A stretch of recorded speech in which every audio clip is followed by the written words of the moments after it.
देखिए, मुझे एक बात बहुत अच्छी लगती है कि हिंदी में बहुत सारी कविता लिखी जा रही है। इतनी ज़्यादा कविता और मतलब उसमें बहुत सारा निश्चित तौर पे बिल्कुल प्राथमिक स्तर की कविता है। लेकिन इसके बावजूद जिसको हम अच्छी कविता कह सकते हैं, उसका परिमाण भी बहुत बड़ा है। बहुत बड़ी संख्या में अच्छी कविताएँ लिखी जा रही हैं। लेकिन एक शिकायत मेरी है। देखिए, कविता बहुत बारीक काम है। हर विधा एक बारीक काम है।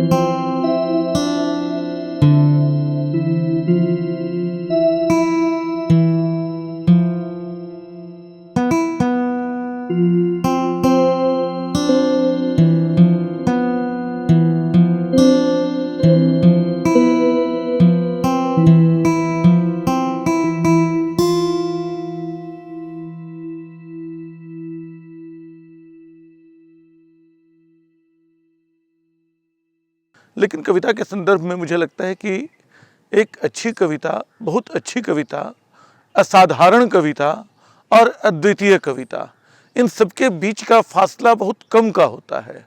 बिल्कुल सूत भर से कोई कविता बहुत औसत हो जाती है, कोई कविता उस एक सूत को जोड़ देने से बहुत अच्छी हो जाती है, कोई उसमें एक और सूत मिला देने से अचानक असाधारण और अद्वितीय हो जाती है।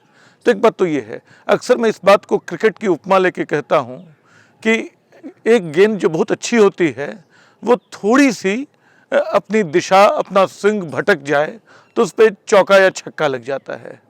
तो कविता के साथ भी यही होता है। चूँकि वो इतनी अमूर्त है कि अमूमन हम उसकी लंबाई, उसका स्विंग देख नहीं पाते हैं कि वो कहाँ जा रही है। दूसरा संकट ये है कि जब हम बहुत सारी कविता पढ़ते हैं तो अचानक दूसरों से बहुत प्रभावित होने लगते हैं। अचानक, चूँकि हर आदमी के भीतर एक कवि होता है, हम में से तमाम लोग एक कविता लिख सकते हैं या कई कविताएं लिख सकते हैं, लेकिन उस कविता की प्राथमिक सीढ़ी से आगे ले जाकर उसे निजी अनुभव से बेहतर एक सामाजिक अनुभव में बदलने का जो काम है, वो एक बड़ा काम है। उसको कम से कम 3 स्तरों पे संभव करना होता है। इसकी बात मुक्तिबोध ने भी की थी, कई लोगों ने की थी कि पहले तो आप एक चीज़ को देखते और महसूस करते हैं। दूसरा, आप उसको अपने भीतर उतरने देते हैं, उसको अपने भीतर पकने देते हैं। उसके बाद उसकी अभिव्यक्ति का रास्ता खोजते हैं। इन 3 प्रक्रियाओं से, 3 चरणों से गुजर कर आप एक मुकम्मल कविता तैयार करते हैं। हमारे समय में ये हो रहा है कि हमें कविता की डिजाइनें मिल गई हैं। हमें पता है कि नागार्जुन की तरह की कविता कैसे लिखी जाती है, हमें पता है कि मुक्तिबोध की तरह की कविता कैसे लिखी जाती है, हमें पता है गुलजार की तरह की कविता कैसे लिखी जाती है, और अचानक हम कविता लिखने की जगह कविता की डिज़ाइनें तैयार करने लगते हैं।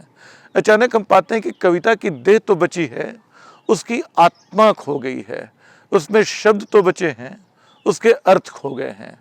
तो जहाँ बहुत सारी कविता का उत्पादन एक स्तर पर ये राहत देता है कि आप साहित्य के भीतर एक बड़ा काम होता देख रहे हैं, दूसरे स्तर पे ये मायूसी भी देता है कि आप अचानक बहुत सारा कुछ गंवा भी रहे हैं। जो कविता संभव हो सकती थी आपके भीतर, उसको आप संभव होने नहीं दे रहे हैं। एक बात और मुझे लगती है कि कलाओं और कविताओं के संदर्भ में ख़ास तौर पे वो समझे जाने के लिए बाद में होती हैं, महसूस किए जाने के लिए पहले ही होती हैं। कविताएं आपको महसूस होनी चाहिए। आप कोई तकलीफ़, कोई यातना, कोई छटपटाहट, कोई प्रेम, कोई अकुलाहट, कोई कामना बहुत भीतर तक आपके उतर जाए जिस कविता की मार्फत, वो कविता श्रेष्ठ कविता है। हमारे समय में हो ये रहा है कि हम लोग हर तरह की कविता लिख रहे हैं, प्रेम की कविता, यातना की कविता, क्रांति की कविता, लेकिन पाते हैं कि प्रेम भी झूठा पड़ जा रहा है, क्रांति भी झूठी पड़ जा रही है, यातना भी सत्य ही है, और अंततः जिस संवेदना का हम लोगों को वाहक होना चाहिए, वो संवेदना बहुत अल्पकालिक भावुकता में बदल के नष्ट हो जा रही है।